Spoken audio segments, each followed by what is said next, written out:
Hello friends, स्वागत है मेरे चैनल एमसीक्यू स्टडी आईक्यू पे। और आज के वीडियो में हम लोग फिर से करने वाले हैं क्लास 12 बिहार बोर्ड का important previous year question.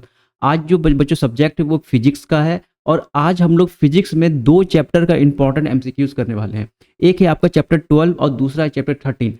Chapter 12 से बच्चों 2022 से लेकर के 2024 तक एक भी प्रश्न नहीं पूछा गया ऑब्जेक्टिव में, यानी 2022 में 0 नंबर क्वेश्चन, 2023 में 0 क्वेश्चन और 2024 में भी एक भी क्वेश्चन नहीं पूछा गया है।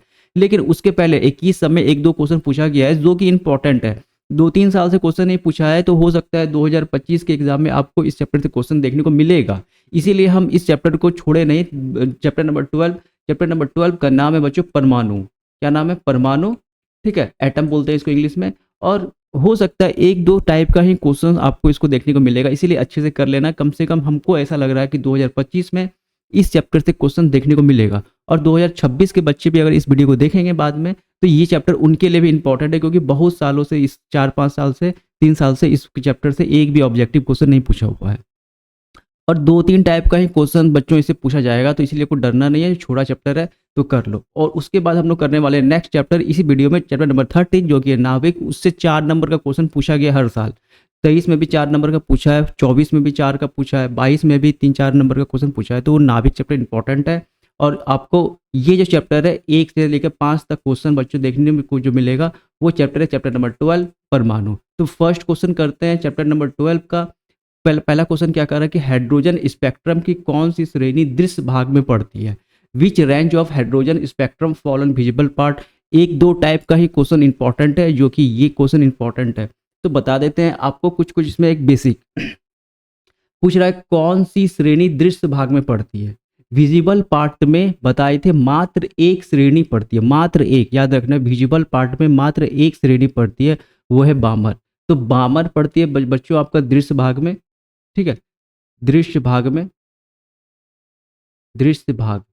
ठीक है, इसको इंग्लिश में क्या बोलेंगे हम लोग? विजिबल पार्ट में एकमात्र श्रेणी पड़ती है जो कि है आपका बामर श्रेणी। उसके बाद जो आपका यहाँ पे लिखा हुआ है लाइमन श्रेणी, एकमात्र श्रेणी आपकी पड़ती है अल्ट्रा वायलेट में। क्या बताएं? एकमात्र श्रेणी पड़ती है आपकी अल्ट्रा वायलेट में। वो कौन सी है? लाइमन श्रेणी। बाद बाकी जितनी भी श्रेणी है, यहाँ पर एक और श्रेणी जोड़ देते हैं, पासन, ब्रैकेट और पुफंड। बस यही 5 श्रेणी के बारे में आपसे पूछा जाता है। ये जो श्रेणी है बच्चों, ये श्रेणी पड़ती है आपके इंफ्रारेड में। ये तीनों श्रेणी किस में पड़ती है? इंफ्रारेड में। और इसी से बच्चों ज़्यादा क्वेश्चन पूछा गया है, इंफ्रारेड, इंफ्रारेड रीजन। ओके, क्या बताएं? लाइमन श्रेणी एकमात्र श्रेणी है जो कि अल्ट्रावायलेट इस रीजन में पड़ती है। बामर श्रेणी जो क्वेश्चन पूछा गया था, एकमात्र श्रेणी है जो दृश्य भाग यानी विजुअल पार्ट में पड़ती है। और उसके अलावा जो रिमेनिंग 3 श्रेणी है, टोटल 5 श्रेणी पढ़ना आप लोग के बुक में। रिमेनिंग जो 3 श्रेणी है, पासन श्रेणी, ब्रैकेट श्रेणी और पुफंड श्रेणी, ये तीनों इंफ्रारेड रीजन में पड़ती है। किस में पड़ती है? इंफ्रारेड रीजन में। बस यहीं से क्वेश्चंस आपको पूछा जाता है, इन्हीं तीनों के बारे में घुमा घुमा के क्वेश्चन पूछा है, जो कि काफ़ी इंपॉर्टेंट है। इसका स्क्रीनशॉट लेके रख लेना है। 100% देखना, 2025 में इस चैप्टर से आपको क्वेश्चन पूछेगा। सेकंड करते हैं, हाइड्रोजन स्पेक्ट्रम की कौन सी श्रेणी अवरक्त भाग में नहीं पड़ती है? क्या लिखा हुआ है? या नहीं पड़ती है। Which range of hydrogen spectrum does not fall on infrared part. पीछे हम बताए थे इंफ्रारेड पार्ट में मात्र 3 पड़ता है, पासन, ब्रैकेट, पुफंड। ये तीनों इंफ्रारेड में पड़ता है। और यहाँ पूछ रहा है कि कौन सा इंफ्रारेड भाग में नहीं पड़ती, यानी अवरक्त श्रेणी में कौन सा नहीं पड़ती है। तो पीछे जैसे बताए थे, देखो लाइमन श्रेणी कहाँ पड़ती है? अल्ट्रा वायलेट में। बामर श्रेणी पड़ती है दृश्य भाग में। अब यहाँ पे जैसे हम ऑप्शन देखते हैं तो ऑप्शन नंबर डी हमारा मिल जाता है क्या? लाइमन। तो लाइमन श्रेणी बच्चों कहाँ पड़ती है? लाइमन श्रेणी पड़ती है आपकी लाइमन श्रेणी पड़ती है यूवी रेज में, यानी अल्ट्रा वायलेट रेज में। और बाद बाकी ये तीनों किस में पड़ती है? ये तीनों पड़ती है हमारी अवरक्त श्रेणी में, इंफ्रारेड पार्ट में। ओके, तो ये काफ़ी इंपॉर्टेंट है। ये तीनों आपको अच्छे से, ये 4 को आपको अच्छे से याद रखना है। समझ गए होंगे, इस टाइप का क्वेश्चन ज़्यादा पूछा गया है। फिर करते हैं, हाइड्रोजन परमाणु में इलेक्ट्रॉन का न्यूनतम कक्षीय कोणीय संवेग होता है। इंपॉर्टेंट है, डायरेक्ट फॉर्मूला है, बोहर के फॉर्मूला से ये लिया गया है। What will be the minimum orbital angular momentum of the electron in hydrogen atom. 2018 और 2021 में ये प्रश्न पूछा गया है। इसका होता है बच्चों h/2 पाई। क्या होता है H/2 पाई। तो ऑप्शन नंबर सी हो जाएगा यहाँ पे राइट आंसर। ये इंपॉर्टेंट है, ये फॉर्मूला है, आपको याद रखना है H/2 पाई। 4 करते हैं, किसी विद्युत चुंबकीय विकिरण की ऊर्जा 13.2 किलो इलेक्ट्रॉन वोल्ट है।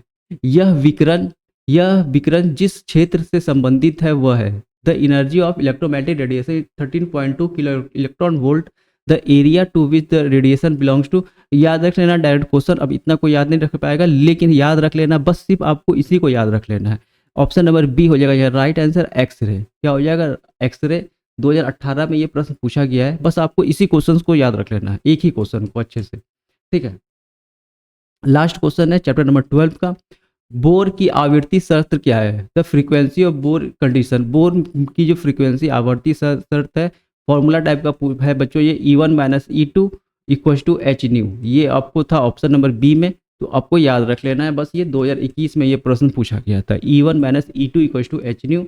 आपको याद रखना है, हो सके तो इस 5 क्वेश्चन को ही रट लो, एग्जाम में पूछ सकता है। उसके बाद जब आपका सैंपल पेपर आएगा दिसंबर महीने में सैंपल पेपर, तो उसमें देखेंगे कि इस चैप्टर से कितने मार्क्स का क्वेश्चन पूछा हुआ है।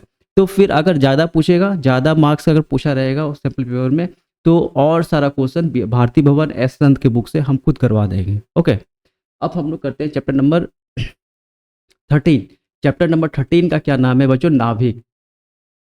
और हम लोग अब खत्म करने वाले हैं फिजिक्स। केमिस्ट्री का भी एमसीक्यूज खत्म होने वाला है प्रीवियस ईयर क्वेश्चन का, फिजिक्स का भी खत्म होने वाला है, हिंदी का तो खत्म हो ही गया। अब हम लोग वहाँ व्याकरण पोर्शन शुरू करने वाले हैं। मेन फिजिक्स और केमिस्ट्री बच्चों हम आप लोगों को अच्छी तरह से पढ़ा देंगे, मैथ पढ़ा देंगे। अंतिम में जो इंपॉर्टेंट प्रश्न पूछा जाता है, जिससे आपको जो बच्चे लास्ट में भी पढ़ रहे हैं तो 40-50 नंबर उसको अच्छे से आ जाए मैथ में। लेकिन फिजिक्स में बच्चों 70 में से 65 नंबर का कहीं नहीं जाने वाला है आपका। अगर सिर्फ और सिर्फ मेरा वीडियो को अगर फॉलो करेगा अच्छे से, 2 मार्क्स का भी क्वेश्चन आप डालना शुरू करेंगे और 5 मार्क्स का डालना शुरू करेंगे, तो कहीं नहीं जाने वाला। अच्छे से आपको वीडियो बस देख लेना है। ओके, तो ये जो चैप्टर है, चैप्टर नंबर 13 है नाभिक। नाभिक इसको इंग्लिश में बोलते हैं न्यूक्लियाई। क्या बोलेंगे? न्यूक्लियाई।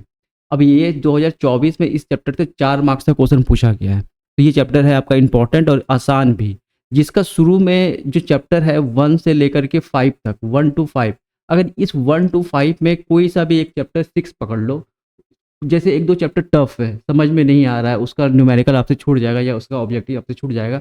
जो बुक 2 में है, बुक 2 में जो ये सब चैप्टर है, इसको नहीं छोड़ना है। न्यूक्लियाई हुआ, एटम हुआ, ओके। फिर आपका इसके पहले जो लाइट चैप्टर पढ़ा रहे थे क्लास 10 से रिलेटेड है, इसको नहीं छोड़ना है। बुक 2 को तो आपको नहीं छोड़ना है। एनसीईआरटी का 2 बुक चलता है, एक पार्ट फर्स्ट, एक पार्ट 2। तो पार्ट 2 में आपको हर एक चैप्टर को अच्छे से करना है। पार्ट फर्स्ट में आपको 1-2 चैप्टर छोड़ भी दोगे तो चलेगा, क्योंकि आपको 75 में 70 मार्क्स में मात्र 35 से बनाना है। तो ज़्यादा टेंशन नहीं लेना है। बहुत सारे बच्चे लास्ट में अगस्त से पढ़ना शुरू करते हैं, तो जो अगस्त में ये सब वीडियो देखेंगे तो उनके लिए 1 to 6 चैप्टर में 1-2 चैप्टर आप शुरू कर छोड़ सकते हो, लेकिन बुक 2 में आपको नहीं छोड़ना है, क्योंकि बुक 2 इंपॉर्टेंट है, ज़्यादा प्रश्न पूछा जाता है और आसान भी है। तो फर्स्ट क्वेश्चन करते हैं बच्चों आपके नाभिक चैप्टर का। फर्स्ट क्वेश्चन है 6 गुणांक की एसआई मात्रा क्या होती है? What is the SI unit of decay constant? तो डीके कांस्टेंट की एसआई यूनिट होती है बच्चों हर्ट्स। हर्ट्स के साथ साथ आपको याद रखना है पर सेकंड। ये दोनों एसआई यूनिट फ्रीक्वेंसी की होती है, ठीक है। किसकी होती है? फ्रीक्वेंसी, पर सेकंड या हर्ट्स। और यही एसआई यूनिट आपको बच्चों डीके कांस्टेंट की भी होती है। तो हो सके, देखो यहाँ पे लिखा हुआ है मीटर प्रति मीटर, मीटर पर सेकंड, पर मीटर, ठीक है, मीटर पर सेकंड स्क्वायर। लेकिन यहाँ पे हर्ट्स हो जाएगा राइट आंसर, और पर सेकंड भी, दोनों सेम चीज़ है, ठीक है। दोनों आपको याद रखना, हर्ट्स या पर सेकंड।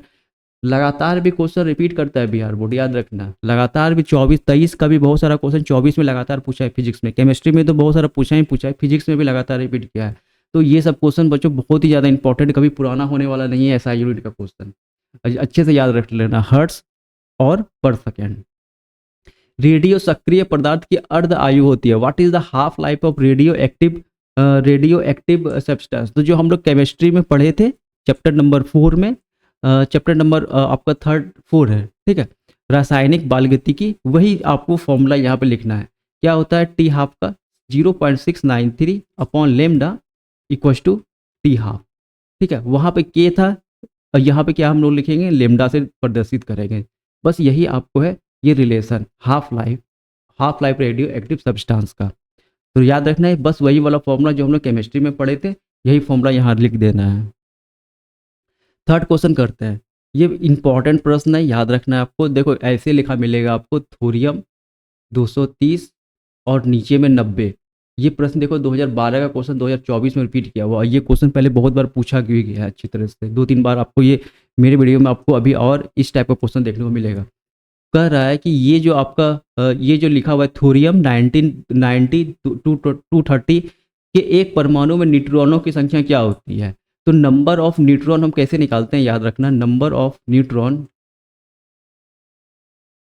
बराबर होता है मास नंबर, द्रव्यमान, ये द्रव्यमान, इसको ये बच्चों ए होता है और इसे हम लोग जेड बोलते हैं। एटॉमिक नंबर को हम लोग जेड से डिनोट करते हैं, मास नंबर को ए से डिनोट करते हैं। और ये जो ऊपर वाला है ये मास नंबर होता है, द्रव्यमान संख्या, और ये वाला होता है नीचे 90, ये होता है एटॉमिक नंबर। तो ए माइनस जेड क्या होता है, ए माइनस जेड। बस आपको ये फॉर्मूला याद रखना है और इसी से सारा आपको बन जाएगा। और आपको याद रखना है कि ये ए क्या है, तो ए मास नंबर है और जेड क्या है यहाँ पे आपको एटॉमिक नंबर है। तो जैसे यहाँ पे हम 230 पुट करेंगे माइनस 90 करेंगे तो हमारा आंसर क्या हो जाएगा 140, और यही हमारा ऑप्शन नंबर बी क्या हो जाएगा राइट आंसर। अगर इसका फॉर्मूला रियल क्या होता है, तो ये जो होता है ए यहाँ से शुरू होता है, मास नंबर बराबर होता है नंबर ऑफ प्रोटॉन, ठीक है, number of proton plus number of neutron. Proton positive दिखाएं इसीलिए इस पे लगाएं, क्योंकि प्रोटॉन कैसा होता है, पॉजिटिव होता है, इलेक्ट्रॉन नेगेटिव होता है, और न्यूट्रॉन कैसा होता है, न्यूट्रल होता है। ये जो प्रोटॉन होता है बच्चों, जितने नंबर ऑफ प्रोटॉन होंगे उतना ही उस एटम का एटॉमिक नंबर होता है। क्या बताएं, जितने नंबर ऑफ प्रोटॉन होते हैं उतना ही उस एटम का एटॉमिक नंबर होता है। तो इस फॉर्मूला को कुछ इस तरह लिखाता है, ए जेड प्लस, क्योंकि प्रोटॉन जितना होता है उतना एटॉमिक नंबर होता है, तो पी की जगह पर जेड पुट कर देंगे, और एन नॉट, एन नॉट मत एन जीरो मतलब नंबर ऑफ न्यूट्रॉन। यही फॉर्मूला यहाँ बन जाता है। हमें क्या निकालना था, नंबर ऑफ न्यूट्रॉन निकालना था, तो इस जेड को हम इधर भेज देंगे, तो N equals to A minus इस जेड को इधर भेजेंगे तो माइनस का हो जाएगा। बस यही फॉर्मूला हम लोग यहाँ पे पुट कर देते हैं, कुछ नहीं करना है। बड़ा वाला संख्या में छोटा को घटा देंगे तो हमारा आंसर आ जाएगा। ये तो इसके लिए अगर पूछ देगा वहाँ पे दूसरा सवाल मास नंबर निकालने के लिए तो फंस जाओगे, इसीलिए ये वाला फॉर्मूला को रट लेना है, ठीक है। ये वाला फॉर्मूला को अच्छे से याद रख लेना है। कोई सा क्वेश्चन आपसे इसे पूछ सकता है, लेकिन बार बार आपको ये वाला क्वेश्चन रिपीट किया गया है नंबर ऑफ न्यूट्रॉन निकालने के लिए। तो हो सकता है इस बार आपको नंबर ऑफ प्रोटॉन निकालने दे दे या मास नंबर निकालने दे दे, ओके, द्रव्यमान संख्या निकालने दे दे। तो आपको ये वाला फॉर्मूला याद रखना है, मास नंबर बराबर number of proton plus number of neutron. और क्या बताए, जो ये जो एटॉमिक नंबर होता है ये नंबर ऑफ प्रोटॉन के बराबर होता है, तो इसलिए यहाँ पे जेड पुट कर दिए बस, और कुछ नहीं करना, दोनों फॉर्मूला सेम ही है। तो ऑप्शन नंबर बी हो जाएगा यहाँ पे हमारा राइट आंसर। कैथोड किरणें क्या होती है, कैथोड किरणें बीम ऑफ इलेक्ट्रॉन होती है, तो इलेक्ट्रॉन ही होता है। ये 2020 और 24 से ये क्वेश्चन रिपीट किया गया, तो देख लो क्वेश्चन रिपीट कर रहा है, आप लोग प्रीवियस ईयर को छोड़ नहीं सकते हैं। जो बच्चा प्रीवियस ईयर्स को अच्छे से कर लेगा वो मोरल लेस 25 नंबर तो उसका कहीं नहीं गया है, ठीक। और 10 नंबर तो हम इसको अंतिम में जो वीडियो डालेंगे उसी से आपको फंस जाएगा 10 नंबर। सैम्पल पेपर का 1-2 प्रश्न रिपीट करेगा, फिर और भी क्वेश्चन बच्चों हमको अच्छे अच्छे क्वेश्चन जो स्टैंडर्ड बुक है आपका वहाँ से हम ला करके अब अंतिम में देने लगेंगे। और जल्द ही 1 से लेकर 3 चैप्टर तक का हर एक दूसरे दिन में आपको रिवीजन क्लास भी हम रिवीजन वीडियो भी दे देंगे 1 से लेकर 3 चैप्टर तक का, कि जो बच्चे पुराना भूल गए हैं वो अच्छे से देख लेंगे, तो उसका पीछे का भूलेंगे नहीं, वो रिवाइज होते रहेगा, ठीक है। तो 1 से लेकर 3 चैप्टर का हर एक चैप्टर का धीरे धीरे करते करते हम रिवीजन क्लास आपको जाकर दे देंगे, ओके। तो कैथोड रे क्या होती है, याद रखना, cathode ray beam of electron होती है। क्या होती है, cathode ray beam of electron होती है, यानी इलेक्ट्रॉन ही होती है वो। नाभिकीय रिएक्टर में मंदक का क्या कार्य है, ये महत्वपूर्ण प्रश्न है ये, याद रखना। What is the function of moderator in nuclear reactor, तो न्यूट्रॉनों की गति मंद करना होता है, slowing down neutron. Option number A हो जाएगा यहाँ पर राइट आंसर। क्या होगा, नाभिकीय रिएक्टर मंदक का कार्य पूछता है, तो न्यूट्रॉनों की संख्या को मंद करना, स्लो करना है। रेडियो सक्रियता का क्या मात्रक है, महत्वपूर्ण प्रश्न है। ये सब प्रश्न को आपको नहीं छोड़ के जाना है, ये सब प्रश्न बहुत ही ज़्यादा इंपॉर्टेंट है मात्रक वगैरह का। तो याद रखिए क्यूरी होगा, ऑप्शन नंबर बी हो जाएगा या राइट आंसर, क्यूरी होगा। 7 करते हैं, एक्स किरण क्या होती है, ठीक है। एक्स किरण क्या होती है, एक्स रे आर। तो एक्स रे बच्चों विद्युत चुंबकीय तरंग होती है, इलेक्ट्रोमैग्नेटिक वेव होता है एक्स रे। बहुत महत्वपूर्ण प्रश्न है, ये सब प्रश्न आपको अच्छे से याद रख लेना है। एक्सरे क्या होता है, तो इलेक्ट्रोमैग्नेटिक वेव होता है, विद्युत चुम्बकीय तरंग होती है। किसी किसी परमाणु का नाभिक बना होता है, तो नाभिक में अगर एक परमाणु लेते हैं बच्चों, इसका सेंटर पर रहता है नाभिक, तो इलेक्ट्रॉन सबको पता है कि बाहर में चक्कर लगाता है, ठीक है, इलेक्ट्रॉन क्या करता है, बाहर में चक्कर लगाता है, और सेंटर पे जो इसके मध्य में क्या होता है, इसके मध्य में केवल प्रोटॉन पॉजिटिव और प्लस न्यूट्रॉन न्यूट्रल, ठीक है। तो प्रोटॉन और न्यूट्रॉन से बना होता है हमारा नाभिक, तो प्रोटॉन और न्यूट्रॉन ऑप्शन नंबर ए दिख रहा है राइट आंसर। 2023 में ये प्रश्न पूछा हुआ है, कोई विशेष बात नहीं है, रिपीट कर सकता है प्रश्न। नाभिक में न्यूट्रॉनों की संख्या क्या होती है, वही फॉर्मूला, वहां पे सवाल पूछा था, यहाँ आपको फॉर्मूला पूछ रहा है। तो नाभिक में न्यूट्रॉनों की संख्या क्या बताए थे, मास नंबर, द्रव्यमान संख्या, अब माइनस में एटॉमिक नंबर। मेन फॉर्मूला क्या होता है, मास नंबर बराबर number of proton plus number of neutron, और मास नंबर बराबर नंबर ऑफ प्रोटॉन ही क्या होता है बच्चों, एटॉमिक नंबर होता है, प्लस नंबर ऑफ न्यूट्रॉन। और हमें क्या निकाला, न्यूट्रॉनों की संख्या, न्यूट्रॉन न्यूट्रल होता है, तो यहाँ पे जीरो दिखा देते हैं। तो एन नॉट या एन बराबर क्या हो जाएगा, ए माइनस जेड। ए माइनस जेड देखो कहाँ पर है, ऑप्शन नंबर बी हो जाएगा यहाँ पे हमारा राइट आंसर। 10 कहते हैं निम्नलिखित में से कौन अल्फा कण के लिए सही है। बहुत इंपॉर्टेंट है ये सब प्रश्न, ये सब इजी इजी क्वेश्चन आपको छोड़ना नहीं है। जो अल्फा कण जो होता है बच्चों, वो हीलियम नाभिक होता है। क्या होता है, हीलियम नाभिक होता है, 2+ चार्ज होता है अल्फा कण पे, याद रखना। तो ये हीलियम नाभिक ही होता है। तो ये महत्वपूर्ण प्रश्न है, इंपॉर्टेंट है। अल्फा कण क्या होता है, हीलियम नाभिक, हीलियम न्यूक्लियर। निम्नलिखित में से कौन मौलिक कण नहीं है, तो मौलिक कण फंडामेंटल पार्टिकल 3 होता है, इलेक्ट्रॉन, प्रोटॉन और न्यूट्रॉन, ठीक है। इलेक्ट्रॉन, प्रोटॉन और न्यूट्रॉन 3 फंडामेंटल पार्टिकल होते हैं। अल्फा कण जो होता है बच्चों, ये यहाँ पे हमारा फंडामेंटल पार्टिकल गलत है, नहीं होता है। 12 करते हैं, निम्नलिखित में से कौन आवेशित नहीं है, which of the following is not charged. तो फोटोन जो है बच्चों, ये बेसिकली क्या होता है, बीम ऑफ लाइट होता है, ये चार्ज नहीं होता है। अल्फा कण, बीटा कण, इलेक्ट्रॉन, ये सब क्या होता है, चार्ज पार्टिकल होता है। ऑप्शन नंबर ए हो जाएगा यहाँ पे राइट आंसर। 13 कहते हैं गामा किरणें की तरह होती है, तो लाइक ए गामा रे। तो गामा किरणें बच्चों बहुत महत्वपूर्ण है। गामा किरणें का सिंबल ये होता है वाई के जैसा। ये जो होता है गामा किरण, एक्सरे के जैसा होता है। गामा किरण जो होता है एक्सरे के जैसा इलेक्ट्रोमैग्नेटिक वेव होता है। ओके, जैसे एक्सरे इलेक्ट्रोमैग्नेटिक वेव था, उसी तरह गामा किरण भी इलेक्ट्रोमैग्नेटिक वेव होता है ये। तो आपको महत्वपूर्ण है, याद रखना है ये वाला क्वेश्चन। गामा किरणें क्या होता है, एक्सरे के जैसा बिहेव करता है। किसी नमूने का परमाणु क्रमांक Z है तथा द्रव्यमान संख्या A है, इसके परमाणु में न्यूट्रॉन की संख्या क्या होगी। The atomic number of a sample Z and mass number is A, the number of neutron in atom will be. तो सेम प्रश्न है, यहाँ पे आपको लिख दिया है परमाणु क्रमांक Z, हम बता रहे थे परमाणु क्रमांक Z होता है, द्रव्यमान संख्या क्या है, A है। तो क्या हो जाएगा, A minus Z equal to, इसके परमाणु में न्यूट्रॉनों की संख्या क्या होगी, N। तो n equal to A minus Z, option number D. बार बार ये प्रश्न रिपीट किया, 22 और 18 में देखो पूछा हुआ है प्रश्न। ये सब महत्वपूर्ण प्रश्न है, याद रखना, इस फॉर्मूला से आपको प्रश्न दे सकता है। 15 करते हैं, बीटा किरणें विक्षेपित होती है। 2016 और 17 में ये प्रश्न पूछा गया है कि बीटा किरणें किससे विक्षेपित होती है। तो 15 का हो जाएगा ऑप्शन नंबर डी, विद्युत चुंबकीय एवं विद्युत चुंबकीय तरंग दोनों से। बीटा किरणें दोनों से विक्षेपित हो जाती है, चुंबकीय से और विद्युत चुंबकीय क्षेत्र दोनों से। चुंबकीय मतलब मैग्नेटिक फील्ड और विद्युत चुंबकीय मतलब इलेक्ट्रोमैग्नेटिक फील्ड, दोनों से ये क्या होती है, विक्षेपित हो जाती है। इनमें से कौन आवेश रहित है, which of this is chargeless. तो फोटोन कण ये बताए थे, ये कैसा होता है, चार्जलेस होता है। ये एनर्जी का एक पैकेट होता है, बंडल होता है। 17 और 21 में प्रश्न रिपीट किया गया, जो कि महत्वपूर्ण आपके लिए। 17 करते हैं, निम्नलिखित में से किसका महत्तम भेदन क्षमता होता है। अब ये प्रश्न महत्वपूर्ण है, याद रखना है। जो सबसे ज़्यादा भेदन क्षमता होता है वो गामा किरण का होता है। गामा किरण का आपको सिंबल याद रखना है, वाई के जैसा लिखते हैं, ठीक है। गामा किरण वाई के जैसा लिखते हैं।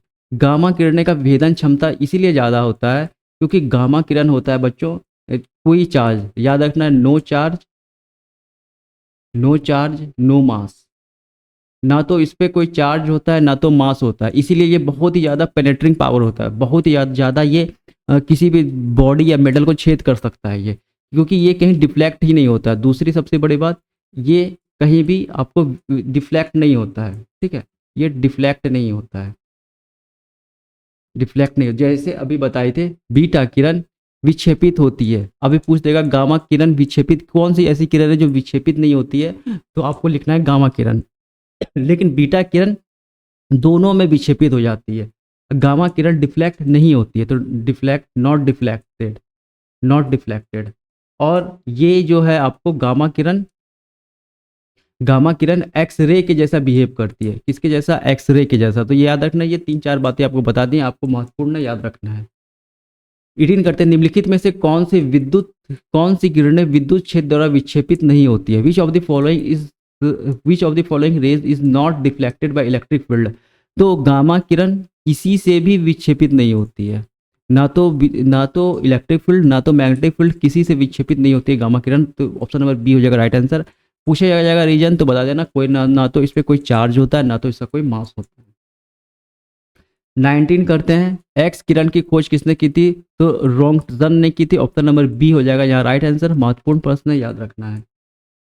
नाभिक का घनत्व तो होता है, ये प्रश्न आपको बिहार बोर्ड के एग्जाम में पूछा हुआ है, फॉर्मूला बेस्ड नंबर है ये, आपको 2019 वगैरह का ये प्रश्न है। तो नाभिक का घनत्व बच्चों याद रखना है 2.29 इंटू 10⁻17 kg पर मीटर क्यूब। तो ये नाभिक का घनत्व होता है लगभग, आपको याद रखना है ये वाला डेटा।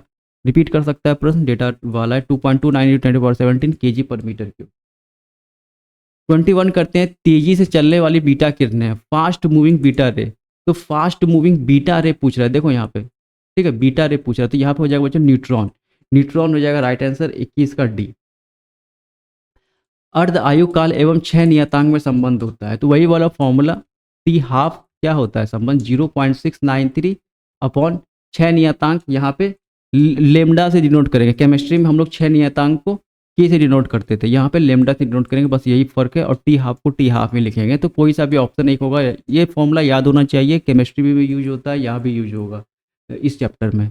23 करते हैं, निम्नलिखित में से कौन अल्फा कण के लिए सही नहीं है? Which of the following is not correct for alpha particle? ये बताना है। तो अल्फा पार्टिकल के लिए कौन सही है? सॉरी, नॉट ने यहाँ कहीं नहीं लिखा हुआ है। निम्नलिखित में से कौन अल्फा कण के लिए सही है?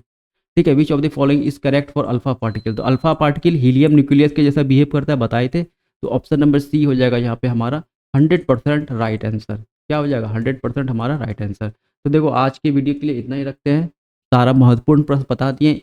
एकदम इजी है ये, 4 नंबर का क्वेश्चन पूछेगा आपको बिहार बोर्ड के एग्जाम में इस चैप्टर से, बहुत आसान चैप्टर है, थ्योरेटिकल है। तो जैसा बताया है, जिसको शुरू का first chapter, first second third fourth chapter tough लगता है, तो ये सब चैप्टर वो छोड़े नहीं तो दिक्कत में पड़ जाएगा, फिर तो 35 में 35 नहीं आ पाएगा। तो ये सब चैप्टर एकदम ईजी है, आराम से जाके जाओगे, नंबर क्वेश्चन मिलेगा, टिक लगाओगे, एकदम 100% सही हो जाएगा। तो केमिस्ट्री का भी वीडियो देखिए, फिजिक्स का भी देखिए, हिंदी भी हम डाल चुके हैं। तो मिलेंगे अगले वीडियो में, तब तक के लिए thank you, all the best. और कमेंट सेक्शन में जरूर कमेंट करना कि 2 मार्क्स का क्वेश्चन चाहिए या नहीं चाहिए। एक हम सर्वे भी डाले थे वहाँ पे, तो शायद 20 लड़कों ने बोला सर चाहिए। तो जिसको चाहिए, तो केमिस्ट्री का हम ऑलरेडी डाल चुके हैं 10 वीडियो आपको, तो वो आप 2 मार्क्स का है, तो आप जाके देख लो, नहीं तो हम फिर से डालेंगे अच्छा खासा वीडियो। ओके, मिलेंगे अगले वीडियो में, तब तक के लिए thank you, all the best.